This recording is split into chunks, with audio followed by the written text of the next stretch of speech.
వార్తల వాస్తవాల్లో మనతో ఉన్నారు బీఆర్ఎస్ సీనియర్ నాయకులు శుభప్రద్ పటేల్ గారు మనకు లైవ్లో జాయిన్ అవుతున్నారు. అలాగే రాజకీయ విశ్లేషకులు మొహమ్మద్ జమీలుద్దీన్ గారు స్టూడియో ఉన్నారు. గుడ్ మార్నింగ్ అండి, వెల్కమ్ టు వార్తల వాస్తవాలు.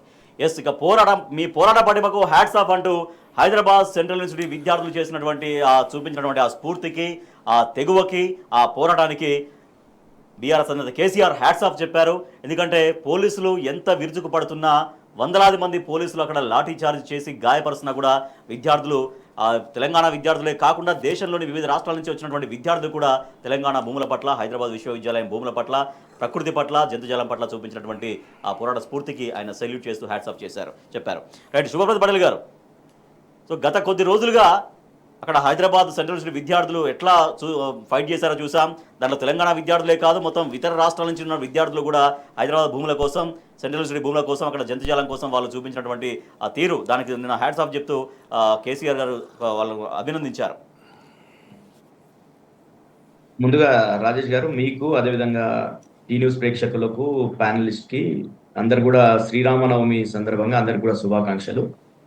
ముఖ్యంగా విద్యార్థులు అంటేనే, విద్యార్థులు ముఖ్యంగా ఇట్లా యూనివర్సిటీలకు సంబంధించినటువంటి విద్యార్థులు మొత్తం కూడా సమాజంలో ఏం జరిగినా కానీ స్పందిస్తున్నటువంటి చూస్తున్నాం మనం. అట్లాంటిది వాళ్ళకి సంబంధించినటువంటి భూముల్లో మొత్తం కూడా వాళ్ళ భూమిని కాజేస్తాం, అక్కడ ఉన్నటువంటి అడవి సంపదని మొత్తం కూడా దోచేస్తాం అనే విధంగా ప్రభుత్వం కుట్రలు అన్నప్పుడు డెఫినెట్ గా పోరాట పటిమ విద్యార్థి లోకం చూపిస్తుంది. అది మనకు తెలంగాణ రాష్ట్ర సాధనంలో కూడా కేసీఆర్ గారి డైరెక్షన్ లో మొత్తం కూడా తెలంగాణ విద్యార్థి లోకం అంతా కూడా పోరాటంలోకి దూకి తెలంగాణ రాష్ట్రాన్ని సాధించింది అందరు కూడా తెలుసు. ఈరోజు హెచ్సియుకి సంబంధించి అక్కడ చాలా రాష్ట్రాల నుండి విద్యార్థులు ఉంటారు, అన్ని రాష్ట్రాల నుండి దేశవ్యాప్తంగా ఉన్నటువంటి విద్యార్థులు ఉంటారు.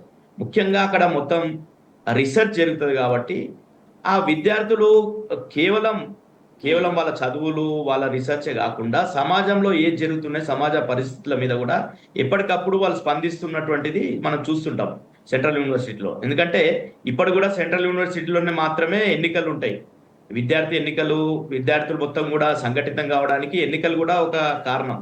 అక్కడ ఎన్నికలు ఉంటాయి, ఎన్నికల్లో వాళ్ళు నిలబడడం, దాని తర్వాత పోటీ చేయడం, ఇవన్నీ కూడా సమాజం మీద వారికి ఉన్నటువంటి అవగాహన మొత్తం కూడా అందరు కూడా తెలిసిందే. అది మొన్న కంచె గచ్చిబౌలికి సంబంధించినటువంటి భూముల విషయంలో ప్రభుత్వం మూర్ఖంగా ప్రవర్తించి ఆ 400 ఎకరాల భూమిని మొత్తం కూడా బుల్డోజర్లు, అంటే 4 రోజులు సెలవులు ఉన్నాయని భావించి మొత్తం కూడా బుల్డోజ్ చేసి 100 ఎకరాలను మొత్తం కూడా ఫారెస్ట్, అక్కడ సహజ సిద్ధంగా ఏర్పడినటువంటి ఫారెస్ట్ ని మొత్తం కూడా చెట్లనంతా కూడా పెకిలివేసి అక్కడ ఉన్నటువంటి జంతువులు అందరు కూడా చూసింది. వాళ్ళ హెచ్యు క్యాలెండర్ లో కూడా వాళ్ళు పెట్టుకున్నారు. అక్కడ నెమలులు కావచ్చు, జింకలు కావచ్చు, అక్కడ ఉండేటటువంటి ఆ చెరువులు కావచ్చు, ఆ రాక్ ఫార్మేషన్ కావచ్చు, ఇవన్నీ కూడా అందరికి తెలిసిందే హెచ్యులో అక్కడ మొత్తం కూడా. సో అదే పటేల్ గారు, అంటే అధికారం చేతిలో ఉంది కదా అని ఇష్టారీతిన చేస్తే అటు న్యాయస్థానాలు కావచ్చు, సభ్య సమాజం కావచ్చు తీవ్రంగా రియాక్ట్ అవుతారు, తీవ్రంగా రియాక్ట్ అవుతుంది అని కూడా నేను ఆయన చెప్పారు, కేసీఆర్ గారు చెప్పారు. అంటే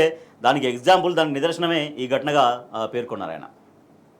డెఫినెట్ గా కదా, ఈరోజు నేను ఏదంటే అది చేస్తాను. ఈరోజు రేవంత్ రెడ్డి గారు ముఖ్యమంత్రి అయినప్పటి నుండి కూడా మనం చూస్తున్నాం. ఈరోజు రామనవమి మొత్తం కూడా రాక్షస పాలన తెలంగాణలో జరుగుతుంది. ఈరోజు రాముల్ లాంటి కేసీఆర్ గారి పాలన 10 సంవత్సరాలు ఏ విధంగా జరిగింది. తెలంగాణ వచ్చిన తర్వాత అన్ని రంగాల్లో అభివృద్ధి చేసుకొని మనము ఆ రోజు ఉన్నటువంటి సమైక్య రాష్ట్ర పాలన నుండి విముక్తి పొంది మంచిగా 10 సంవత్సరాల పాలన చూసారు. తర్వాత వీళ్ళు ఇచ్చినటువంటి హామీలు కావచ్చు, అవన్నీ కూడా దాంతో వీళ్ళు వచ్చిన తర్వాత రేవంత్ రెడ్డి గారు ముఖ్యంగా ఒక సైకో ముఖ్యమంత్రిగా ప్రవర్తిస్తున్నాడు. నిన్నటికి స్టేట్మెంట్లు కూడా ఆయన ఎట్లనే ఉన్నాయి. ఇప్పటికి కూడా ఆయన ఏఐలతో వీడియోలు చేసినని ఇప్పటికీ ఆయన ఒప్పుకుంటలేడు. ఇంత జింకలు నిన్న కూడా ఒక జింక చనిపోయింది, అంతకుముందు కూడా జింక చనిపోయింది. తర్వాత గోపన్పల్లి సంబంధించినటువంటి కాలనీలలోకి జింకలు పోతున్నాయి. మొత్తం కూడా అక్కడ ఉన్నాయి జింకలు అనేది వాస్తవం, అక్కడ వన్యప్రాణులు ఉన్నటువంటి వాస్తవం. అవన్నీ కూడా ఇప్పుడు నిజంగానే మనకు మన పంట పొలాల పక్కకు కూడా ఉంటాయి, నేమలలు కావచ్చు, ఇవన్నీ కూడా. రాత్రి పూట ట్రాక్టర్ నడుస్తుంటాయి. మా దగ్గర ఇక్కడ మూసి పరివాహక ప్రాంతం పక్కకే మా పొలాలు ఉంటాయి. అక్కడ ట్రాక్టర్ ఎప్పుడన్నా రాత్రి పూట నడిపిస్తే తప్పకుండా అవన్నీ నెమలులు సౌండ్లు, అరుపులు కావచ్చు, అవి భయాందోళనకు గురయ్యి ఆ శబ్దాలు చేస్తుంటాయి. అట్లా 100 జేసీబీలు పోయి అవిట్లలో ఉన్నటువంటి ఆవాసాలని, ముఖ్యంగా ఎక్కడ ఉంటాయండి పక్షులన్నీ కూడా అవి చెట్ల మీదనో ఆ పొదల్లోనో అవిట్లలో ఉంటాయి. రైట్. అవిట్లను మొత్తం కూడా నువ్వు బుల్డోజ్ చేసి అవన్నీ కూడా ఏం కాలేదని చెప్పి మూర్ఖంగా ఈ ముఖ్యమంత్రి మొత్తం కూడా ఒక సైకో లాగా ప్రవర్తిస్తున్నాడు. రైట్. ఓకే, ఆయన మళ్ళీ అనుకున్నది ఉమ్. ఆయన అనుకున్నది సాధించాలనే దాంట్లో మొత్తం సమాజాన్ని తప్పుపడుతున్నాడు. ఈరోజు స్పందించినటువంటి వాళ్ళని మొత్తం కూడా దీనికి స్పందించిన సుప్రీంకోర్టుని కూడా తప్పు పట్టే విధంగా రేవంత్ రెడ్డి గారు మాట్లాడుతున్నారు. కాబట్టి రైట్. డెఫినెట్ గా న్యాయస్థానాలు ఇంటర్ఫియర్ అవుతాయి. నువ్వే సుప్రీం కాదు, 100% రాజ్యాంగం ఉంటది, ఉంటాయి, చట్టాలు ఉంటాయి. ఇవన్నిటిని మించి నువ్వు కాదని చెప్పేసి సుప్రీంకోర్టు స్పష్టం చేసింది. దాన్ని కూడా తప్పు పడుతున్నారు రేవంత్ రెడ్డి గారు. రైట్. 100% దీనికి మూల్యం చెల్లించాలంటున్నారు రేవంత్ రెడ్డి గారు. రైట్. ఓకే. ఎస్, జమీలుద్దీన్ గారు విద్యార్థులు చేసినటువంటి పోరాటానికి హ్యాట్స్ ఆఫ్ చెప్పారు కేసీఆర్ గారు. నిజంగా వారు చూపించినటువంటి తెగువ, ఒంటిపైన లాఠీలు పడుతున్నా కూడా ఎట్లా వాళ్ళు చూపించారు ఒకటి, తర్వాత దేశవ్యాప్తంగా అందరినీ కూడా ప్రముఖులందరూ కూడా ఎట్లా కదిలించారు. సో దాంతోపాటుగా వారు ప్రస్తావించినట్టుగా ఇంకా కూడా అవి ఫేక్ ఆడియోలు, ఫేక్ వీడియోలు, ఏఐ సృష్టించబడ్డాయన్నటువంటి అదే వైఖరిలో ప్రభుత్వం ఉంది. అంటే అందరినీ కదిలించింది తప్పించి వాళ్ళ పోరాట పటిమ ఒక ప్రభుత్వాన్ని తప్ప. వాస్తవంగా తెలంగాణ ప్రజలు గొర్రె కషాయిని నమ్మింది అన్నట్టు రేవంత్ రెడ్డిని నమ్మి ఈరోజు తెలంగాణ రాష్ట్రాన్ని వారికి అప్పచెప్పడం జరిగింది. మనము ఒక గొర్రె పిల్లను ఒక గొర్రెల కాపరికి చూపిస్తే ఈ పిల్ల ఎన్ని పిల్లలు పెడుతుంది, రేపు దీన్ని పెంచితే ఎంత పెద్ద మంద అవుతుంది అని ఆలోచిస్తుంది. అదే ఒక గొర్రె పిల్లను ఒక కషాయి వాడికి చూపిస్తే దీన్ని కోస్తే ఎంత మాంసం వస్తుంది అని చెప్పి ఆలోచన చేస్తాడు. ఒక భూమి ఒక రైతుకు చూపిస్తే దీనిలో ఏ పంట పండుతుంది, ఇది చౌడు భూమే, దీనిలో తరి పంట వేయచ్చా, కుష్కి పంట వేయచ్చా అన్నది ఆలోచన చేస్తాడు. అదే ఒక రియల్ ఎస్టేట్ బ్రోకర్కు చూపిస్తే దీన్ని ఎట్లా అమ్ముకోవచ్చు, ఎన్ని ప్లాట్లు చేయొచ్చు అని ఆలోచన చేస్తాడు. ఇవాళ రేవంత్ రెడ్డి గారికి ఈ తెలంగాణ రాష్ట్రం గతంలో ఒక రైతు అనేటువంటి కేసీఆర్ గారి చేతిలో ఉన్నప్పుడు దీన్ని ఎట్లా పచ్చగా చేయాలి, ఈ రైతులను ఎట్లా కాపాడాలి, ఈ రాష్ట్రాన్ని ఎట్లా అభివృద్ధి పదంలో తీసుకుపోవాలన్న ఆలోచన చేసిండు. ఇవాళ అదే రాష్ట్రాన్ని రేవంత్ రెడ్డి గారి చేతిలో మనం తెలంగాణ ప్రజలు తెలిసి తెలియక పెట్టినప్పుడు దీన్ని ఎన్ని ప్లాట్లు చేసి అమ్ముకుంటే ఎన్ని పైసలు వస్తాయని చెప్పి ఆలోచన చేస్తున్నాడు. అందుకే ఆయనకు అడవి కనిపిస్తలేదు, యూనివర్సిటీ కనిపిస్తలేదు, ఆయనకు వన్యప్రాణులు కనిపిస్తలేవు. అది ఏమైంది అని అంటే గతంలో సుమతి శతకంలో ఒక పద్యం ఉంది, బలవంతుడ నాకేమని పలువురితో నిగ్రహించి పలుకుటమా, బలవంతుడా నాకేమని పలువురితో నిగ్రహించి పలుకుటమేలా, బలవంతమైన సర్పము చలిచీమల చేత చిక్కి చావదే సుమతి అన్నది ఒక పద్యం ఉన్నది. ఆ విధంగా ఇవాళ ఎవరైతే కొంతమంది హెచ్యుకి సంబంధించిన విద్యార్థులు చేసినటువంటి పోరాటం ఉన్నదో అది ఈ దేశంలోని సుప్రీంకోర్టు దాకా కదిలిచ్చింది. ఇందులో మనం గమనించాల్సిన అంశం ఏంటంటే సుప్రీంకోర్టు దక్కు ఎవరు పోయి సుప్రీంకోర్టులో పిటిషన్ దాఖలు చేయలే. సుప్రీంకోర్టే సుమోటోగా అక్కడ ఉన్నటువంటి ఒక కేసులో అమికస్ క్యూరీగా ఉన్నటువంటి పరాశరన్ గారు ఈ విషయాన్ని సుప్రీంకోర్టు దృష్టికి తీసుకెళ్తే తక్షణం స్పందించి హైకోర్టు రిజిస్ట్రార్ను స్పాట్ మీదకి పోయి పరిశీలించి రిపోర్ట్ ఇస్తే 6 నెలల వరకు అక్కడ పని చేయొద్దని చెప్పి చాలా ఘాటుగా వ్యాఖ్యానించి సిఎస్ గారిని కూడా అక్కడ ఏమైనా పని జరిగితే మాత్రం మీరు జైలుకు పోవాల్సి వస్తుందని చెప్పి హెచ్చరించినారు. అయినప్పటికీ ఈ ముఖ్యమంత్రి గారు అంటే ఇప్పుడు మళ్ళీ ఇదే వాదన మాట్లాడుతున్నారంటే ఇప్పుడు సుప్రీంకోర్టు కూడా కేవలం ఏ వీడియోలు చూసి నమ్మి తీర్పులు ఇచ్చేంత ఇది మొదటిసారి కాదు. సుప్రీంకోర్టుకు ధిక్కరిస్తూ సుప్రీంకోర్టును కించపరుస్తూ మాట్లాడడం ఈ రేవంత్ రెడ్డి గారికి మొదటిసారి కాదు. గతంలో కూడా వీరు కవితక్క గారికి బెయిల్ వచ్చినప్పుడు అదే విధంగా మాట్లాడిరు, సుప్రీంకోర్టులో చీవాట్లు తిన్నారు. నిన్న ఎమ్మెల్యేల పార్టీ ఫిరాయింపుకు సంబంధించిన కేసు ఏదైతుందో ఆ కేసులో కూడా వీరు సుప్రీంకోర్టుకు వ్యతిరేకంగా మాట్లాడిరు. అప్పుడు కూడా సుప్రీంకోర్టు వీరికి చీవాట్లు పెట్టింది. మళ్ళీ కూడా ఆయన అదే మాట్లాడుతున్నాడు. అంటే ఈయన ఏఐని, ఏ మార్ఫింగ్ వీడియోలను, ఏ యూట్యూబ్ ఛానళ్లను ఉపయోగించుకొని అధికారంలోకి వచ్చారో అందరూ కూడా దాన్నే వాడతారు అని అనుకుంటున్నాడు. కానీ ఈ హెచ్యుకు సంబంధించిన రిపోర్ట్ మాత్రం హైకోర్టు రిజిస్ట్రార్ గారు స్వయంగా వెళ్ళి పరిశీలించి సుప్రీంకోర్టుకు రిపోర్ట్ ఇచ్చారు. వీళ్ళు పిచ్చి పిచ్చిగా మాట్లాడితే అవసరమైతే సుప్రీంకోర్టు వీరిని కోర్టుకు పిలిపించే అవకాశం కూడా ఉంటుంది. కాబట్టి వీరు రోళ్ళు దగ్గర పెట్టుకోవాలి. న్యాయస్థానాలే కాకుండా ప్రజా కోర్టులో కూడా వీళ్ళకి త్వరలో శిక్ష పడబోతున్నది రేవంత్ రెడ్డి గారికి. రైట్గా ప్రభుత్వం ఇంకా కూడా అది ఏఐ వీడియోలు లేకపోతే ఫేక్ వీడియోలు, సృష్టించబడ్డ వీడియోలు అంటూ మాట్లాడడం అనేది ఇంకా మరింత ఆగ్రహానికి ప్రభుత్వం గురవుతున్నటువంటి పరిస్థితి ప్రజల నుంచి. ఎందుకంటే అక్కడ జింకలు చనిపోయినటువంటి విజువల్స్ చాలా క్లియర్గా కళ్ళ ముందు కనిపిస్తున్నాయి. సో ఇట్లా అంటారనే డేట్స్తో సహా, పేపర్ పెట్టి డేట్స్తో సహా అక్కడ విద్యార్థులు వీడియోలు రిలీజ్ చేశారు. ఇక అది నిజమైనప్పుడు కేవలం నెమలరపులు నిజం కాకపోవడం అనేది పెద్ద దానికి ఆశ్చర్యపడాల్సిన పని లేదు. కాబట్టి ముమ్మాటికి అక్కడ జీవ విధ్వంసం జరిగింది అనేది వాస్తవమైనటువంటి పరిస్థితి. మరి హైదరాబాద్ సెంట్రల్ యూనివర్సిటీ విషయంలో ఇక్కడ ఇంకా కూడా ఏఐ వీడియోలు, ఫేక్ ఫేక్ ఆడియోలు అంటూ ప్రభుత్వం మాట్లాడడం అనేది ఇంకా మరింత విమర్శలకు దారి తీస్తుంది. సో నేను మనం చూసాం 2 జింకలు మొన్న ఒకటి నిన్న ఒకటి ఎట్లా మృత్యువాత పడ్డాయో దానికి పేపర్తో కూడా విద్యార్థులు రిలీజ్ చేసినటువంటి వీడియోస్ కూడా ఉన్నాయి. సో అవన్నీ నిజమైనప్పుడు ఇంకా ఆడియోలు అవన్నీ కూడా యాడ్ చేయాల్సినటువంటి అవసరం లేదు.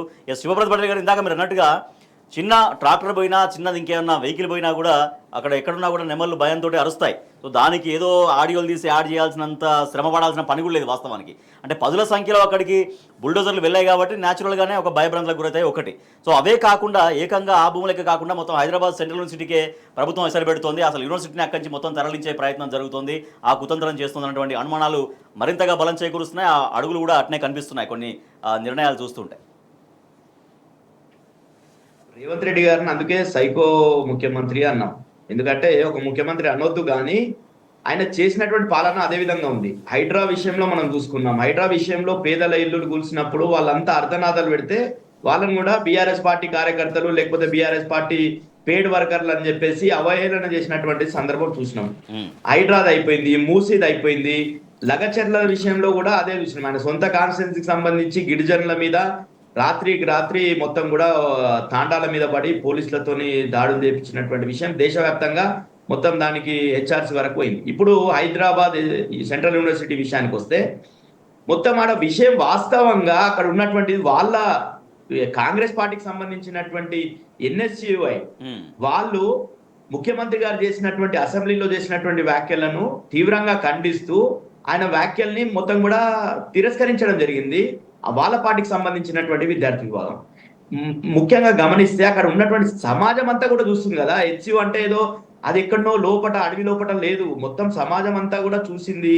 అక్కడ ఉన్నటువంటిది అంతా ఈ రోజు మొత్తం కూడా సోషల్ మీడియా వచ్చిన తర్వాత ఆ సోషల్ మీడియా దాటిని తట్టుకునేటువంటి పరిస్థితిలో రేవంత్ రెడ్డి గారు లేదు. ఆయన చేసినటువంటిది ఏదో దొంగ అంటే పిల్లి కళ్ళు మూసుకొని పాలు తాగుతూ మొత్తం కూడా ప్రపంచం ఏం నాకు చూస్తలేదు అనుకుంటుందంట. అట్లనే రేవంత్ రెడ్డి గారు చేసే ప్రయత్నాలు కూడా అన్ని ఆ విధంగానే బెడిసి కొడుతున్నాయి. హెచ్సియులో జరిగినటువంటిది మొత్తం దేశవ్యాప్తంగా కాకుండా ప్రపంచం అంతా చూసింది ఏ విధంగా బుల్డోజర్లు పెట్టిండు. అక్కడ రాత్రి వాటి నివాస దాంట్లలో పోయేసి బుల్డోజ్ చేసి ఈరోజు చెట్ల మీద ఈరోజు ఒక చెట్టు పెంచండి రాజీవ్ గారు, మీరు రాజేష్ గారు, ఒక చెట్టు పెంచితే డెఫినెట్ గా దాని మీద పక్షులు వస్తాయి, దాని మీద ఉడతలు వస్తాయి, అన్ని కూడా ఈరోజు తొండలు వస్తాయి, అన్ని కూడా మనం జనావాసాల్లో పెంచినటువంటి ఏరుకోవడం జంతువుల లక్షణం అక్కడ వాటి జీవనం సాగిస్తూ ఉంటాయి. ఈ రోజు మనకు కనిపిస్తున్న జింకలు మాత్రమే, జింకలు బయటికి వచ్చినాయి కాబట్టి కనిపిస్తున్నాయి. కనిపించేటువంటివి పక్షులు కావచ్చు, ఆ పక్షుల గూళ్ళు ఎన్ని చెదిరిపోయి ఉండొచ్చు, వారి గూడ్లు కావచ్చు, వారి పిల్లలు కావచ్చు, వాటి గుడ్లు కావచ్చు, అదే విధంగా పాములు కావచ్చు, ఇవన్నీ అన్ని రకరకాల జంతువులు. అడవి అంటే ఎన్నో రకాల జంతువులు ఉంటాయి. అట్లాంటి జంతువులంతా కూడా మొత్తం కూడా ఇట్లా ఆవాసాలకు పోయి మొత్తం బుల్డోజ్ చేసేసి ఈరోజు రాజేష్ గారు మనము ప్రభుత్వానికి ఈ లక్ష్యం ఏముందనేది మనం గమనించాలి. ముఖ్యంగా ఈ రేవంత్ రెడ్డి గారు గతం నుండి కూడా ఆయన రాజకీయ ప్రస్థానం ప్రారంభించినప్పటి నుండి కూడా మొత్తం కూడా రియల్ ఎస్టేట్ చేయడం, రియల్ ఎస్టేట్ లో మంచిగా రియల్ ఎస్టేట్ చేసేటటువంటి వాళ్ళు ఉంటారు. కానీ ఈయన చేసిందల్లా ఏంది, ఎవరైతే పెద్ద పెద్ద కంపెనీలు ఎక్కడైతే చేస్తున్న చిన్న చిన్న డీవియేషన్లు చేస్తుంటే అక్కడ ఆర్టీఐ లేపించి దాన్ని బ్లాక్మెయిల్ చేయడము ఆయనకు పరపతిగా మారింది. అయితే అధికారంలోకి వచ్చిన తర్వాత కూడా మొత్తం ఎక్కడెక్కడ భూములు ఉన్నాయి, ఆ భూములను ఏ విధంగా అసలు హెచ్యు భూములను కాపాడింది ప్రభుత్వం. అసలు ఆ బిల్లిరావు వేసినటువంటి కేసుల్లో సమర్థవంతంగా కేసీఆర్ గారి ప్రభుత్వం 10 సంవత్సరాలు సుప్రీంకోర్టులో కొట్లాడిన తర్వాత మార్చి వీళ్ళ పార్టీ మారింది, అధికారం మారిన తర్వాత మార్చిలో ఒక 3-4 నెలల్లో తీర్పు వచ్చింది. ఆ తీర్పు వచ్చిన కాలం నుండి ఏం చేసిండు, ఈ రోజు అన్ని కూడా పేపర్లకు లీకులు ఇస్తున్నాడు. అంతా సుప్రీంకోర్టు మొట్టికాయలు వేసి మొత్తం సమాజం భారతదేశంలో ఉండేటటువంటి ప్రముఖులందరూ కూడా స్పందించిన తర్వాత ఈ రోజు లీకులు ఇచ్చి నిన్న మొన్న పేపర్లకు లీకులు ఏంది, మొత్తం ఎస్యూను కూడా తీసేసి ఇప్పుడు 400 ఎకరాలు సహజ సిద్ధంగా ఏర్పడినటువంటి అడవిని తొలగించి ఇప్పుడు మొత్తం ఆ ఎస్యూ మొత్తాన్ని తీసేసి ఎకో పార్క్ చేస్తాం 2000 ఎకరాలు అని చెప్పి ప్రజలు నవ్వుకుంటారు, నాకేం సిగ్గు అన్నట్టు రేవంత్ రెడ్డి గారి పాలన ఆ విధంగా ఉంది. ఈరోజు ఆయనకి ఎన్ని మొట్టికాయలు వేసినా సుప్రీంకోర్టు చాలా స్పందించింది. ఎందుకు స్పందించింది సుప్రీంకోర్టు? నిన్న ఆయన మాట్లాడి సుప్రీంకోర్టులో కేసు ఉన్నప్పుడు ఆయన దాన్ని సుప్రీంకోర్టు తీసుకున్నటువంటి సుప్రీంకోర్టుకి రాజ్యాంగం ఇచ్చినటువంటి హక్కుగా సుప్రీంకోర్టు డెఫినెట్ గా సుమోటోగా స్పందించేటటువంటి అవకాశం ఉంది కాబట్టి ఎందుకు స్పందించింది? సభ్య సమాజం అంతా కూడా స్పందించింది. మొత్తం విద్యార్థి లోకాలని ఏ విధంగా ఇప్పుడు విద్యార్థులు స్కాలర్షిప్ కోసమో మాకు తిండి చక్కగా పెడతలేరు అన్న వాళ్ళు పోరాటం చేయలేరు. వాళ్ళు ఒక ప్రకృతిని విధ్వంసం చేస్తారు, బయోడైవర్సిటీని మొత్తం కూడా నాశనం చేస్తారు అని చెప్పేసి ఆ ఎస్యు విద్యార్థులు పోరాటం చేస్తే ఆ పోరాటం సుప్రీంకోర్టు వరకు చేరింది. ఆ చేరిన సందర్భంలో వాళ్ళు డైరెక్ట్ గా యాక్షన్ తీసుకోలే. ఒక అమికస్ క్యూరీ అని పరమేశ్వర్ గారి ద్వారా మొత్తం సేకరించి డేటా మొత్తం సేకరించి పేపర్లలో ఏమొచ్చినది మొత్తం సేకరించిన తర్వాత కూడా హైకోర్టు ఇక్కడ ఉన్నటువంటి తెలంగాణ హైకోర్టు రిజిస్టర్ ద్వారా ఒక ఇంటర్వ్యూ రిపోర్ట్ తెప్పించుకొని తర్వాత స్పందించారు. అవును, అంత అవును. ఘాటు వ్యాఖ్యలు ఎందుకు చేయాల్సి వచ్చింది? ఈ రోజు మీకు చెప్తే ఆశ్చర్యం ఉంటది రాజేష్ గారు. ఈడ మా అప్ప జంక్షన్ నుండి ఏదైతే అప్ప పోలీస్ అకాడమీ నుండి మన్నెగూడ వరకు నేషనల్ హైవే చేయాల్సి ఉంది, 4 లైన్ చేయాల్సి ఉంది. దాని మీద ఆ 4 లైన్ లేకపోవడం వల్ల దాదాపు 150 మంది ఇప్పటి వరకు చనిపోవడం జరిగింది. ఒక 3 సంవత్సరాలు, కేవలం 3 సంవత్సరాల కాలంలో 150 మంది చనిపోయారు. కానీ ఇప్పటి కూడా విస్తరణ ఎందుకు చేస్తలేరు అంటే 2 సంవత్సరాల ఫౌండేషన్ స్టోర్ వేసి నితిన్ గడ్కరీ గారు. రైట్. కానీ అక్కడ ఉండేటటువంటి 700 చెట్లు, మర్రి చెట్లు, చాలా చాలా సంవత్సరాల చెట్లు ఉన్నాయని చెప్పేసి ఈ ప్రభుత్వం ఆ చెట్లను తీయడానికి దాన్ని ఏ విధంగా మళ్ళా ట్రాన్స్లోకేట్ చేస్తామని చెప్పలేని పరిస్థితిలో ఇప్పటి వరకు ఆ పని జరుగుతలేదు. Right, okay. అట్లాంటిది నువ్వు ఇక్కడ వచ్చేసి 400 ఎకరాలను మొత్తం బుల్డోజ్ చేసేస్తాం, మొత్తం గ్రౌండ్ చేసేస్తాం అనే విధంగా రియల్ ఎస్టేట్ సంస్థ లాగా ఈ రోజు రేవంత్ రెడ్డి గారు ప్రభుత్వం Right, చేస్తుంది. okay. కాబట్టి Right. డెఫినెట్ గా సుప్రీంకోర్టు స్పందిస్తుంది, సమాజం స్పందిస్తుంది. తప్పకుండా ఇంకా కూడా నిన్న చేసినటువంటి వ్యాఖ్యలు ఏఐ వీడియోలు అంటుండు, సిగ్గుందా ముఖ్యమంత్రి గారికి అంటున్నాం. నువ్వు Right. అక్కడ వచ్చి చూడండి, డెఫినెట్ గా నువ్వు వచ్చి చూస్తే అక్కడ లేడీలు చనిపోతున్నాయి. నిన్న okay, కూడా okay. చనిపోయింది. Yes. చిన్న Yes. పసుపునా అవును. నిన్న కూడా చనిపోయింది. అవన్నీ కూడా జనావాసాలకు పోతున్నాయి. అవును. ఆయన గోపన్పల్లి ఆయన భూమి ఉన్నది. సో ఇంకా అక్కడ వాటిని అంత నిజానికి రియాలిటీ కనపడుతుంది, ఇంకా దాన్ని ఫేక్ వీడియోలు ఫేక్ ఆడియోలు అనడం కూడా ఇంకా మరింత విమర్శలకు దారితీస్తుంది జమీలుద్దీన్ గారు. ఎస్, అంటే ఫ్యూచర్ సిటీ అంటున్నారు. ఆ ఫ్యూచర్ సిటీలో నిజంగా తీసుకొస్తే ఒక అంతర్జాతీయ యూనివర్సిటీ ఇంకోటి కొత్తది తీసుకొచ్చుకొని పెట్టుకోవచ్చు. కానీ ఇక్కడి నుంచి అక్కడికి తరలించే కుతంత్రం జరుగుతోంది. ఆ మేరకు అడుగులు కూడా పడుతున్నాయి. ఆల్రెడీ ఆ రిపోర్టుకు ఐ మీన్ కసరత్తుకు గ్రీన్ సిగ్నల్ కూడా వస్తుంది అనేటువంటి వార్తలు కూడా మరింత ఆందోళన కలిగిస్తున్నాయి. అసలు ఫ్యూచర్ సిటీ అన్నది ఎక్కడ ఉందండి? లేని ఫ్యూచర్ సిటీని చూపెట్టి దానిలో తీసుకొని పోయి నేను ఈ హెచ్సియూను పెడతానంటే ఇవాళ హెచ్సియూను పెడతా అంటాడు, రేపు ఆయనకు అవకాశం వస్తే ఉస్మానియా యూనివర్సిటీని కూడా అక్కడ నుంచి తరలించి ఆ ఉన్న భూములు కూడా అమ్ముకుంటే మంచి రేట్ వస్తుంది కదా అని అంటాడు. అందుకే ఎంతసేపు ఈ పరిపాలన మీద అనుభవం ఉండి ఈ తెలంగాణతోని పేగుబంధం ఉన్న వ్యక్తి ముఖ్యమంత్రిగా ఉంటే దానికి తెలంగాణ డెవలప్ అవుతుంది. కానీ ఈ తెలంగాణకు అసలు ఏమాత్రం పేగుబంధం లేని వ్యక్తి ఆ రోజు తెలంగాణ ఉద్యమ సమయంలో ఆంధ్ర పరిపాలకుల అడుగులకు మడుగులొత్తుతూ వాళ్ళ మోచేతి నీళ్లు తాగుతూ తెలంగాణ ఉద్యమకారులపై తుపాకీ ఎక్కుపట్టి తిరిగినటువంటి రేవంత్ రెడ్డి గారు దురదృష్టవశాత్తు ఇలా ముఖ్యమంత్రి కూర్చున్నాడు. కాబట్టి ఆయనకు తెలంగాణ మీద ప్రేమ ఎందుకుంటుంది, తెలంగాణతో నా పేగు బంధం ఎందుకుంటుంది, అమ్ముకుంటే ఎన్ని పైసలు వస్తాయి, రియల్ ఎస్టేట్ దందా చేస్తే ఎన్ని పైసలు వస్తాయి అన్న ఆలోచన తప్ప ఆయనకి ఇంకేం లేదు. ఆయన ప్రవర్తన ఏదైతే ఉన్నదో దీన్ని సభ్య సమాజం విమర్శించిన ఎక్కడి నుంచో, అంటే మన తెలంగాణ ప్రాంతానికి చెందని విద్యార్థులు కూడా హెచ్యూలో చదువుకుంటారు దేశవ్యాప్తంగా, సెంట్రల్ యూనివర్సిటీ కాబట్టి. ఆ విద్యార్థులు కూడా ఒక సామాజిక స్పృహతోని ఇవాళ ఈ భూముల వేలం మీద వాళ్ళు పోరాటం చేసిర్రు, దాన్ని గెలిచిర్రు. ఇలా సుప్రీంకోర్టు దాన్ని అడ్డుకున్నది, కానీ ఆయనకు వశమైతే లేదు. ఆ సుప్రీంకోర్టు నన్ను అడ్డుకున్నది అన్న దాన్ని జీర్ణించుకోలేక అసలు అక్కడ యూనివర్సిటీ లేకుండా చేస్తే భూములన్నీ అమ్ముకోవచ్చు కదా అని ఒక ప్లాన్ చేస్తున్నాడు. ఇంకోటి దీనిలో బాధాకరమైన విషయం ఏంటంటే ఈయన ఏ విధంగా వ్యవహరించినా ఎన్నికల కంటే ముందు ఎన్నోసార్లు హెచ్సియూకి వచ్చి మీకు ఇబ్బంది అయితే నేనున్నా అని చెప్పినటువంటి వీళ్ళ అధినాయకుడు, కాంగ్రెస్ పార్టీ అధినాయకుడు రాహుల్ గాంధీ గారు ఎవరైతే ఉన్నారో వారు ఇలా ఎందుకు నోరు మూసుకొని ఉన్నారు? వారు మాట్లాడాలి కదా, రేవంత్ రెడ్డిని కట్టడి చేయాలి కదా, ఆ బాధ్యత ఆయన మీద ఉంది కదా. ఇలా రాహుల్ గాంధీ దాని మీద మాట్లాడు, వీళ్ళ నాయకురాలు ప్రియాంక గాంధీ మాట్లాడది, అసలు ఏం జరుగుతుందా అని చెప్పి కనుక్కోరు. ఇంకేదన్నా అంటే దానికి ఇప్పుడు కొత్తగా ఈ యూనివర్సిటీని తీసేస్తామన్నాడు.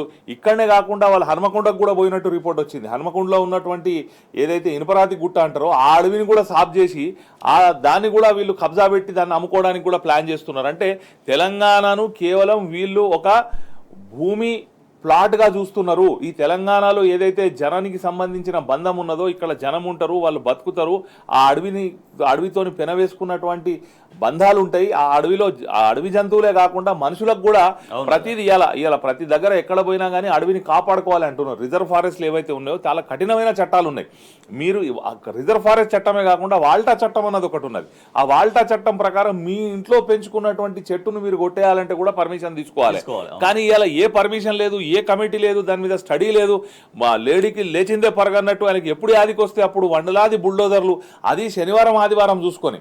ఎంతసేపు మీరు హైడ్రాన్ పంపినా శనివారం ఆదివారమే పంపుతాడు, లేకపోతే ఈ అడవులను క్లీన్ చేసేది ఉన్నా కానీ శనివారం ఆదివారం నాడే సెలవులు చూసుకొని పోవడం. ఈయన చేస్తున్నటువంటి వ్యవహారం పరిపాలన ఏదైతే ఉందో అయితే డిస్ట్రాక్షన్ లేకపోతే డిస్ట్రక్షన్. ఈయన ఏదైతే ప్రజా సమస్యల నుంచి ప్రజలను దృష్టి మళ్లించడానికి రాజకీయం చేయడం, లేదనంటే కూలబెట్టడం, కాలబెట్టడం, ఇదే పని తప్ప ఈయన ఇప్పుడు ఇది ఎందుకు చేస్తున్నాడు అంటే ఒక కార్పొరేషన్ తయారు చేసి దాని మీద అప్పులు తెచ్చుకోవడానికి. ఇంతకుముందు కుదువబెట్టి అప్పులు తెచ్చిండు, సుమారు 1,50,000 కోట్ల రూపాయలు అప్పులు తెచ్చిండు, అమ్ముకొని పైసలు జమ చేసిండు. మరి ఈ కుదువబెట్టి తెచ్చే అప్పులు, ఈ ఏదైతే కుదోబెట్టకుండా ఎఫ్ఆర్బిఎంలో తెచ్చి అప్పులు, ఈ అప్పులని తెచ్చి ఏం చేసినవా అని అంటే ఒక్క ఇటుక పేర్చింది లేదు, ఒక్క నిర్మాణం చేసింది లేదు, ఒక్క శంకుస్థాపన చేసింది లేదు. గతం టీఆర్ఎస్ ప్రభుత్వం ఏదైతే 10 సంవత్సరాలు చేసిందో దానికి ప్రారంభోత్సవాలు తప్ప ఈయన శంకుస్థాపన చేసింది లేదు. ఒక నిర్మాణాత్మక పని ఏది కూడా చేయకుండా మొత్తం డిస్ట్రాక్షన్ అండ్ డిస్ట్రక్షన్ మాత్రమే ఈయన అడ్మినిస్ట్రేషన్లో ఉన్నది. ఇది ప్రజలందరూ కూడా గమనిస్తూ ఉన్నారు. రైట్గా, అయితే దృష్టి మరల్చడం లేకపోతే విధ్వంసం చేయడం, ఇదే కాంగ్రెస్ ప్రభుత్వం వైఖరి, ఇదే పద్ధతి అవలంబిస్తుందంటూ సర్వత్రా విమర్శలు వ్యక్తమవుతున్నాయి. ప్రభుత్వం ఏదైనా పని చేస్తే ఆ పని ద్వారా లాభం జరగాలి, లేదంటే కనీసం నష్టం జరగకుండా, లాభం జరగకపోయినా నష్టం జరగకూడదు. కానీ ఇవాళ పౌర సరఫరాల శాఖ చేస్తున్న పని వల్ల దాదాపుగా 150 కోట్లు లాస్, 1,00,000 టన్నుల బియ్యానికి 150 కోట్ల లాస్ అనేది ఎగుమతితో చేతులు కాల్చుకున్న సర్కారు 8 లక్షల టన్నులకు ఒప్పందం చేసుకుంది ఫిలిప్పీన్స్ ద్వారా. ఎఫ్సిఐ చెల్లించేది కిలోకు 40 రూపాయలు అయితే ఫిలిప్పీన్స్ చెల్లించేది 36 రూపాయలే. ఇంకొక 10 రూపాయలు కూడా ఖర్చు ఎక్స్ట్రా మళ్ళీ ప్రభుత్వానికి, అంటే 14 రూపాయల లాస్ తోటి ఎగుమతి చేస్తున్నటువంటి పరిస్థితి. ఎస్, శుభప్రద్ పటేల్ గారు, సో ఒక ఆలోచన ఉండాలి, ఒక విజన్ ఉండాలి, ఒక వ్యూహం ఉండాలి, దానివల్ల లాభం జరగాల్సినటువంటి నిర్ణయం జరగాలి. కానీ జరిగేది ఏంటి అనేది ఈరోజు అంటే రేవంత్ రెడ్డి గారికి పాలన అనుభవం లేదు. ముఖ్యంగా ఆయన అందరు కూడా అదే డౌట్ పడ్డారు. ఏంటంటే ఆయన ఎప్పుడు కూడా ప్రభుత్వంలో ఎప్పుడు పనిచేయలేడు. అంటే ఒక మంత్రిగా కావచ్చు, ఇంకొక బాధ్యతలో కావచ్చు, ఎప్పుడు కూడా ప్రభుత్వంలో ఆయన పని చేయలేడు. కాబట్టి ఆయనకు విధాన నిర్ణయాలు తీసుకోవడంలో ఆయన మొత్తం అన్ని కూడా ఏ నిర్ణయం తీసుకున్నా తప్పు జరుగుతుంది. ఇది కూడా అదే విధంగా ఎఫ్సిఐ, ఈరోజు ఎఫ్సిఐకే మనం గతంలో కూడా ఎఫ్సిఐ ఇబ్బందులు పెట్టినప్పటికీ మనం వాళ్ళతోని చర్చించి, లేకపోతే ఆ కేంద్రం మీద ఒత్తిడి పెంచి ఆ ఎఫ్సిఐకి సప్లై చేసినటువంటి చూసినాం. ఎందుకంటే మనము ప్రభుత్వానికి నష్టం చేకూరొద్దు. ప్రభుత్వం ఈరోజు ఒక ట్రస్టీ రూపంలో ఈ ప్రభుత్వం ముఖ్యమంత్రి గారు కావచ్చు, మంత్రులు కావచ్చు, ఒక ట్రస్టీ లెక్క ఉంటారు. కాబట్టి ప్రభుత్వానికి నష్టం చేసే పనులు చేయొద్దు. ఈరోజు ఏ రకంగా నష్టం చేస్తారు వీళ్ళు? ప్రతి కిలోకి 4 రూపాయలు నష్టం, అంటే 4 రూపాయలు డైరెక్ట్ గా నష్టం జరుగుతుంది. ఇంకా ట్రాన్స్పోర్టేషన్ ఖర్చులు ఇవన్నీ కూడా చూసుకుంటే దాదాపు 14-15 రూపాయలు నష్టం జరుగుతుంది. కాబట్టి ఇవన్నీ కూడా డెఫినెట్ గా తెలంగాణ సమాజం అంతా గమనిస్తుంది. డెఫినెట్ గా దీని మీద విరమించుకుంటారని, ఎందుకంటే ఇది 100% రైతు అందరు కూడా ఈ రాష్ట్రానికి నష్టం జరిగే విషయాల్లో తప్పకుండా బీఆర్ఎస్ పార్టీ కూడా ఫైట్ చేస్తుంది. దాంట్లో నమస్తే తెలంగాణ కావచ్చు, టీ న్యూస్ కావచ్చు, ఇవన్నీ కూడా ప్రజల పక్షాన ప్రభుత్వాన్ని ప్రశ్నిస్తున్నాయి. ఈ ప్రభుత్వం ఈ విధంగా ఎందుకు నిర్ణయం తీసుకుంటుంది అనేది మనం ఆలోచించాలి. 100% గా సమాజం ఆలోచించాలి. ఈ ఫిలిపియన్స్ కి సప్లై చేయమని ఎవరు చెప్తున్నారో వీళ్ళకి ఇంకోటి, వీళ్ళ లోపాయకరంగా ఏమన్నా ఒప్పందాలు, ముఖ్యంగా రేవంత్ రెడ్డి గారు ఏది చేసినా గానీ వాళ్ళకు ఇన్సైడ్ ట్రేడింగ్ లాగా చాలా అది ఉన్నది. కాబట్టి దీని మీద డెఫినెట్ గా కేంద్ర ప్రభుత్వం కూడా దృష్టి పెట్టాలి. కేంద్ర ప్రభుత్వం ఈరోజు అసలు పట్టించుకోరు. తెలంగాణలో రేవంత్ రెడ్డి గారి పాలనలో ఎన్ని అక్రమాలు జరిగినా, ఏది జరిగినా కానీ కేంద్ర ప్రభుత్వం కూడా పట్టించుకుంటలేదు. 100% ఈ పట్టించుకోవాలని చెప్పేసి తెలంగాణ సమాజం అంతా కూడా కోరుకుంటారు. Right, okay. ఎస్, జమీలుద్దీన్ గారు, సో బియ్యం విషయంలో ప్రభుత్వం తీసుకున్నటువంటి విధానం, ఇప్పుడు నష్టానికి ఎందుకు చేయాలి మరి పని? ఇదేదో ఎఫ్సిఐకే ఇస్తే ఇంకా 4 రూపాయలు ఎక్కువ వస్తాయి కదా అనేది. ప్రభుత్వానికి నష్టం అని చెప్పి మనం చర్చించుకుంటా ఉన్నాం, కానీ పార్టీకి ఎంత లాభం జరిగింది అన్నది మనకు తెలియదు. నాకేంటంట అన్నది ఒక సినిమాలో ఏదో డైలాగ్ ఉన్నది. ఆ రకంగా వీళ్ళు ఏ పని చేసినా వీళ్ళకు వచ్చే అమ్యామ్యాలు రాందే వీళ్ళు ఆ పని చేయరు. తప్పకుండా దీని మీద విచారణ జరిపితే అసలు 150 కోట్లు ప్రభుత్వానికి నష్టం చేస్తే మరి వీళ్ళకు 100-150 కోట్లు లాభం అవుతుందా అన్నది బయటపడుతుంది. తప్పకుండా వీళ్ళు ఏ పని చేసినా కమిషన్ లేకుండా చేయడం లేదు అన్నది ఇవాళ సమాజం మొత్తం కూడా కోడై కూస్తున్నది. ఏ పని చేసినా ఇవాళ మనం పత్రికలను చూసినట్టయితే మీరు ఎక్కడ చూసినా ఇందుగలదు అందులేదని సందేహం వలదు అన్నట్టు ఎక్కడ చూసినా ఇంకొక మనం నమస్తే తెలంగాణ 6వ పేజీలో చూడొచ్చు, 5 లక్షలు ఇస్తేనే టీచర్ ఉద్యోగం, అంటే అవినీతి. అంతేకాకుండా మనం మొదటి పేజీలోనే చూసినట్టయితే ఇదేం పని గంగాధర అన్నది అక్కడ ఏదైతే వీసీ గారు ఉన్నారో జేఎన్టీయుకి సంబంధించిన ఆర్కిటెక్ట్ కాలేజ్కి సంబంధించిన వీసీ గారు వారి యొక్క అక్రమాల మీద ఇది వచ్చేసింది. అదేగాక హైడ్రా బూచి ఇరిగేషన్ లూటీ మొదటి పేజీలో చూసినట్టయితే అంటే ఏ హైడ్రా అన్నది పెట్టి వీళ్ళు ఎక్కడికి పోయినా ఇప్పుడు ఏదైనా కన్స్ట్రక్షన్ చేసుకుందామని పోతే వాళ్ళు ఎన్ఓసి తెమ్మంటున్నారు. ఎన్ఓసి తెమ్మంటే ఇరిగేషన్ డిపార్ట్మెంట్కు పోగానే స్క్వేర్ ఫీట్కి ఎంత అనేది లెక్క వస్తున్నది. ఆర్ ట్యాక్స్ మీద ఎప్పుడైతే ప్రధానమంత్రి గారు మాట్లాడారో ఎన్నికలకు సంబంధించి, మరి ఇప్పుడు ప్రధానమంత్రి గారు ఎందుకు మర్చిపోయారు? ఇలా మీరు ఆర్ ట్యాక్స్ వసూలు చేస్తున్నారు తెలంగాణలో అని చెప్పి స్వయంగా ప్రధానమంత్రి ఆరోపణ చేస్తే ఆయన ఎందుకు విచారణ జరపలేడు? ఆయన సిబిఐ విచారణ జరిపించవచ్చు, విజిలెన్స్ విచారణ జరిపించవచ్చు, ఈడీ విచారణ జరిపించవచ్చు. అంటే ప్రతిపక్ష పార్టీలను అన్ని కూడా వేధించినటువంటి ఈ బీజేపీ పార్టీ ఇవాళ చోటేబాయి దగ్గరికి ఎందుకు వస్తలేదు? మీరు చూడొచ్చు, హైడ్రా బూచి ఇరిగేషన్ లూటీ అన్నది ఏదైతే ఉన్నదో నో అబ్జెక్షన్ సర్టిఫికెట్స్ ప్లాట్ విస్తీర్ణాన్ని బట్టి రేటు, అంటే మీకు హైడ్రా ఉంది కాబట్టి ఎన్ఓసి తెచ్చుకోమనంటే పైసలు, అంటే ఇవన్నీ కూడా హెరార్కీ లాగా నడుస్తున్నది. కింద నుండి మీ దాకా వసూలు చేయాలి పర్సంటేజ్ల ప్రకారం. ఈ కింద మొదలు పెడితే మీ దాకా అందరికి కూడా సప్లై చేయాలి. దానికి ఒక కాంట్రాక్టర్లు కానివ్వండి, ఈ ఎన్ఓసి సర్టిఫికెట్లు కానివ్వండి, టీచర్ నౌకర్లు కానివ్వండి, యూనివర్సిటీలు కానివ్వండి, ఎక్కడ చూసినా సర్వం అవినీతిలో కూరుకుపోయినటువంటి ఈ ప్రభుత్వం మనం ఇవాళ ఈ బియ్యాన్ని 150 కోట్ల లాసుకు అమ్ముకున్నది అని అంటే ఇది ప్రభుత్వానికి లాస్ తప్ప పార్టీకి కాదు. వాళ్ళు తప్పకుండా అంతమందం పార్టీకి ఏదో లాభం జరిగితేనే ఇది చేసి ఉన్నారని చెప్పి నేను అనుకుంటా ఉన్నా. దీని మీద సమగ్రమైన విచారణ జరిపితే అసలు ఇంత నష్టం ప్రభుత్వానికి ఎందుకు చేస్తూ ఉన్నారు? మరి ఆ ఇరిగేషన్ శాఖ మన ఏదైతే సివిల్ సప్లైస్ శాఖ మంత్రి గారు ఉన్నారో వారే ఇరిగేషన్ శాఖకు కూడా మంత్రి కాబట్టి వారు దీని మీద సమాధానం చెప్పాల్సిన అవసరం ఉన్నదని చెప్పి నేను అంటా ఉన్నా. రైట్గా ప్రభుత్వం అంటే పౌర సరఫరాల శాఖ నుంచి బియ్యం ఎగుమతి చేసుకోవడంలో దాంట్లో దాదాపుగా 150 కోట్లు లాస్ అయింది. ఇక్కడ ఎఫ్సిఐకి అదే బియ్యం ఇచ్చినా కూడా ఒక 4 రూపాయలు ఎక్కువ కలిసి వచ్చేది, కానీ 4 రూపాయలు తక్కువకి తర్వాత రవాణా ఖర్చులు కూడా 10 రూపాయలు, అంటే మొత్తం 14 రూపాయల లాస్ తోటి ఇట్లా మొత్తం 8 లక్షల టన్నుల ఒప్పందానికి 150 కోట్లు లాస్ చేసే విధంగా ప్రభుత్వం వివరిస్తోంది. అంటే ఎవరి కోసం, ఎవరి లబ్ధి కోసం, ఎవరికి మేలు చేయడం కోసం ఈ రకంగా నష్టాన్ని కూడా ప్రభుత్వం భరిస్తున్నటువంటి ప్రశ్న వస్తోంది. సో దీనిపైన సమగ్ర విచారణ జరపాల్సినటువంటి డిమాండ్ కూడా పెరుగుతోంది. బీజేపీ అంటే కేంద్రంలోని బీజేపీ మాటలు ఘనం చేతలు శూన్యం అనేది గ్రోకు ఇస్తున్నటువంటి ఆన్సర్. సో దాంట్లో భాగంగానే మొత్తం ఈ 10-12 సంవత్సరాల కాలంలో బీజేపీ హయాంలో 9,31,644 కంపెనీలకు తాళం పడింది. ఇదే సమయంలో 5 కోట్ల మంది ఉద్యోగాలు గాయమైపోయినాయని. ఎస్ శుభప్రద పటేల్ గారు, సో బీజేపీ పాలనలో రోజుకు 258 చొప్పున కంపెనీలు మూతపడుతున్న పరిస్థితి. సో మేక్ ఇన్ ఇండియా అంటే ఇంకా స్ట్రెంగ్తన్ కావాలి, పరిశ్రమలు ఇంకా రోజు రోజుకు పెరగాలి, కానీ పెరగకపోగా ఉన్న కంపెనీలు మూతపడుతున్న పరిస్థితి. ఇది గ్రోకి ఇస్తున్నటువంటి ఆన్సర్స్ ఇవన్నీ కూడా బీజేపీ ప్రభుత్వం అనుసరిస్తున్నటువంటి విధానాల పట్ల, ఫెయిల్యూర్స్ పట్ల. మోడీ గారు వచ్చింది ఏంటంటే మేక్ ఇన్ ఇండియా, కానీ ఎక్కడ కూడా ఆ నినాదానికి మాత్రమే పరిమితమైంది. మేక్ ఇన్ ఇండియా కావచ్చు, మేడ్ ఇన్ ఇండియా కావచ్చు, ఇవన్నీ కూడా. ఎందుకంటే ఆయన తీసుకొని వచ్చినటువంటి ఫస్ట్ నోట్ల రద్దుతోని చిన్న మధ్యతర పరిశ్రమలంతా కూడా కుదేలైనటువంటి చూసినాం. తర్వాత జిఎస్టీ అని ఇప్పటి కూడా మా మిత్రులు ఎవరైతే బిజినెస్ ఉన్నారో వాళ్లకు లేనటువంటి తిప్పలు, రెగ్యులర్ గా వాళ్ళు జిఎస్టీ ప్రతి మంత్ సబ్మిట్ చేసినప్పటికి కూడా అనేక ఇబ్బందులు ఈ ప్రభుత్వ విధానాలతోని అనేక ఇబ్బందుల పాలవుతున్నటువంటి చూస్తున్నాం.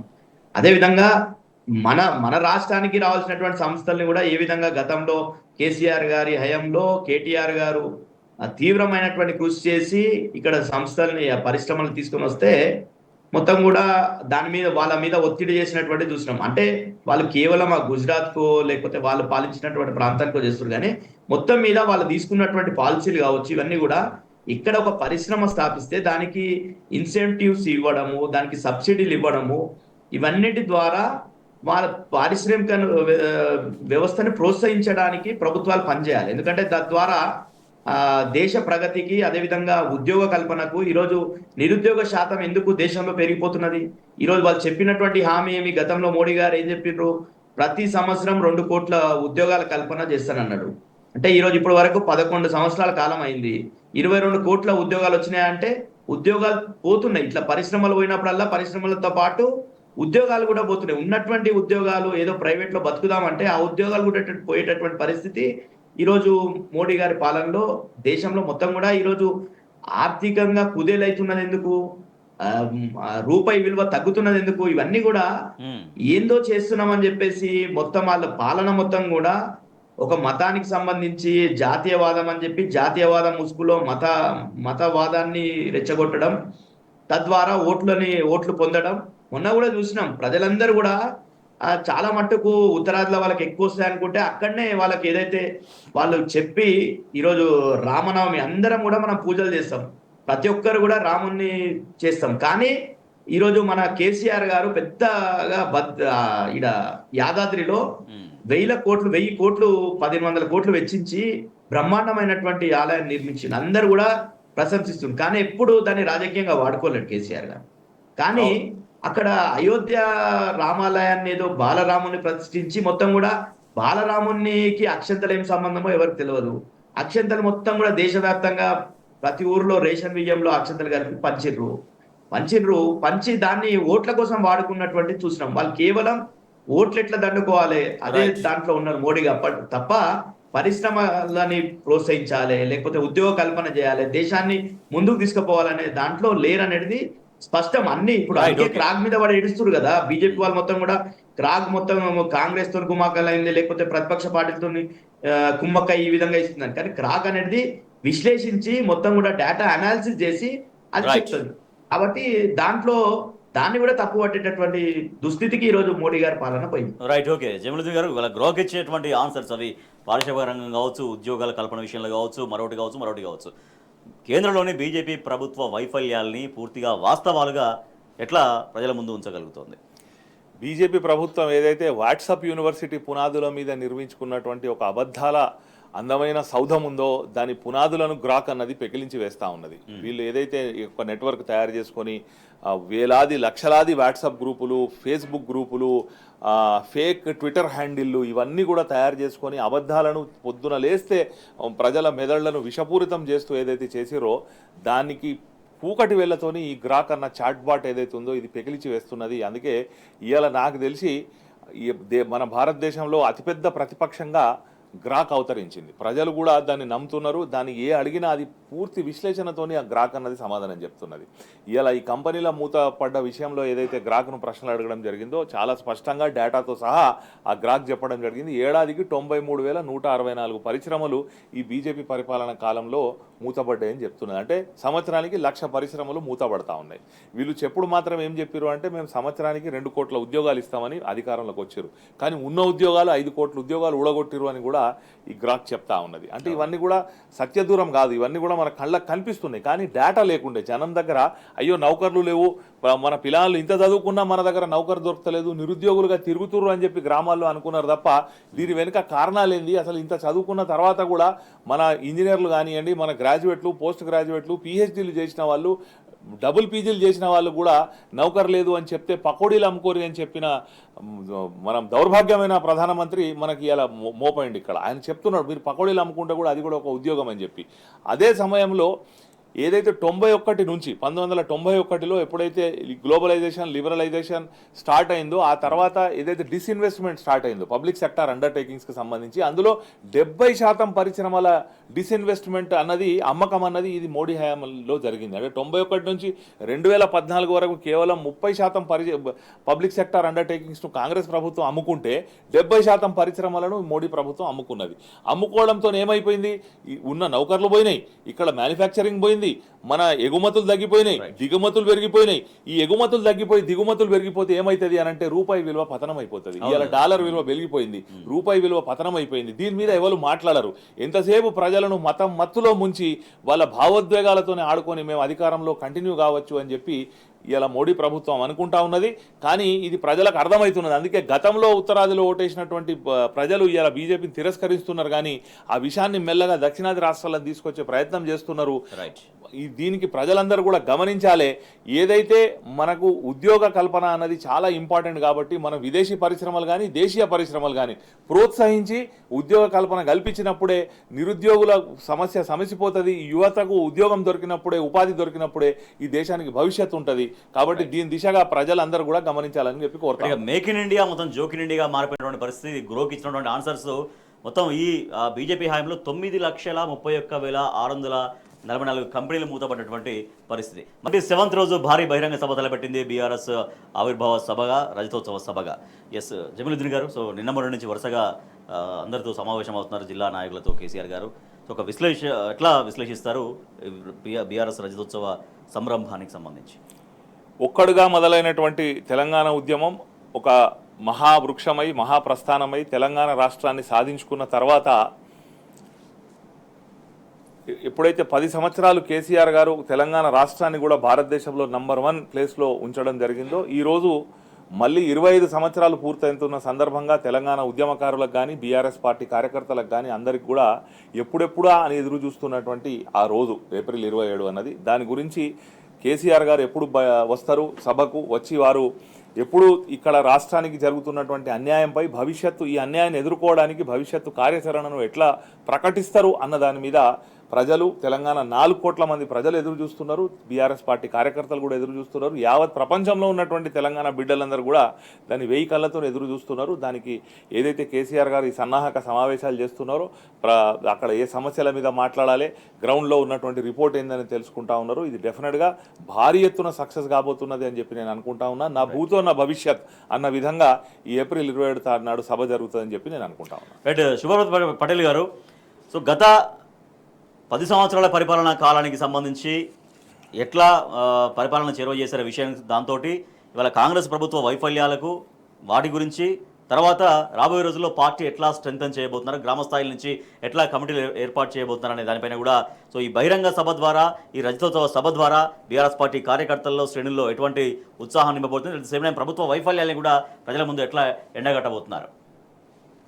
ఈరోజు టిఆర్ఎస్ పార్టీ బీఆర్ఎస్ పార్టీ కావచ్చు, కేసీఆర్ గారి నాయకత్వంలో 3 దఫాలుగా మనం 3 పర్యాలుగా చూసుకోవాలి. ఒకటి, తెలంగాణ సమైక్య పాలనలో తెలంగాణ రాష్ట్రాన్ని సాధించాలి ఒక రాజకీయ పందాలు అని చెప్పేసి 2001 నుండి 2016 వరకు అన్ని దేశంలో ఉండేటటువంటి అన్ని పార్టీలను ఒప్పించి ఢిల్లీ మెడల్ను వంచి తెలంగాణ రాష్ట్రాన్ని సాధించి 10 సంవత్సరాలు తెలంగాణ కారు చీకట్లో ఉన్నటువంటి తెలంగాణని మొత్తం కూడా వెలుగులు వెదజిమ్మే తెలంగాణగా మొత్తం కూడా 10 సంవత్సరాల్లో తెలంగాణ అన్ని రంగాల్లో టాప్ స్థాయిలోకి తీసుకుపోయింది కేసీఆర్ గారి పాలన. అయితే తెలంగాణ 10 సంవత్సరాల పాలన తర్వాత ఈ కాంగ్రెస్ పార్టీ చేసినటువంటి దొంగ హామీలు కావచ్చు, ఇవన్నీ కూడా ప్రజల్ని మోసగించి అధికారంలోకి వచ్చిన తర్వాత ప్రజలు ఏ విధంగా ఇబ్బందులు పడుతున్నది అనేది మనం చూస్తున్నాం. ఒక 6 నెలల కాలం ముగిసిన తర్వాతనే ప్రజలు ఎందుకు ఈ తెచ్చుకున్నాం ఈ కాంగ్రెస్ పాలనని, కేసీఆర్ గారు ఉంటే 24 గంటల కరెంట్ ఉంటుండే, మంచిగా ఇంటికే నీళ్ళు వస్తుండే, ఇవన్నీ ప్రతి సంక్షేమం కావచ్చు అభివృద్ధి కావచ్చు మొత్తం 2 కళ్ళలాగా కేసీఆర్ గారి 10 సంవత్సరాల పాలన జరిగింది.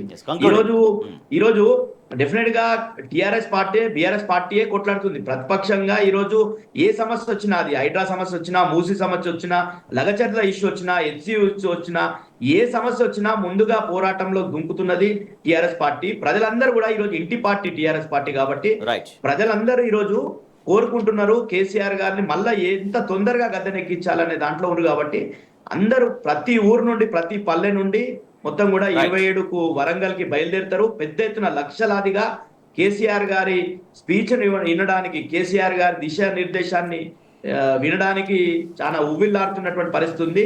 ఆ విధంగా అసలు బస్సులు కావచ్చు ఇవన్నీ రవాణా సరిపోయినటువంటి పరిస్థితి రాబోతున్నది. రైట్, ఇక 27th రోజు భారీ రజతోత్సవ సభను తలబెట్టింది బీఆర్ఎస్. ఈ మేరకు వరుసగా సన్నాహక సమావేశాల్లో దిశానిర్దేశం చేశారు బీఆర్ఎస్ అధినేత కేసీఆర్. అయితే ఇతర రాజకీయ పార్టీలకు ఒక పొలిటికల్ గేమ్ అయితే తెలంగాణ అనేది బీఆర్ఎస్కి ఒక పొలిటికల్ టాస్క్, అంటే ఒక టాస్క్, ఒక లక్ష్యాన్ని నిర్దేశించుకొని ఆ లక్ష్యం ప్రకారం తెలంగాణను అగ్రభాగాన్ని నిలిపే విధంగా ఒక టాస్క్గా తీసుకుంటుంది బీఆర్ఎస్. మిగిలిన వాళ్ళకి పొలిటికల్ గేమ్ అయితే అంటూ మరోసారి స్పష్టం చేశారు బీఆర్ఎస్ అధినేత KCR. Thank you so much Mohammed Jamiluddin గారు. Thank you so much Shubhaprad Patel గారు. ఇది వాటి వార్తలు వాస్తవాలు. చూస్తూనే ఉండండి టీ న్యూస్.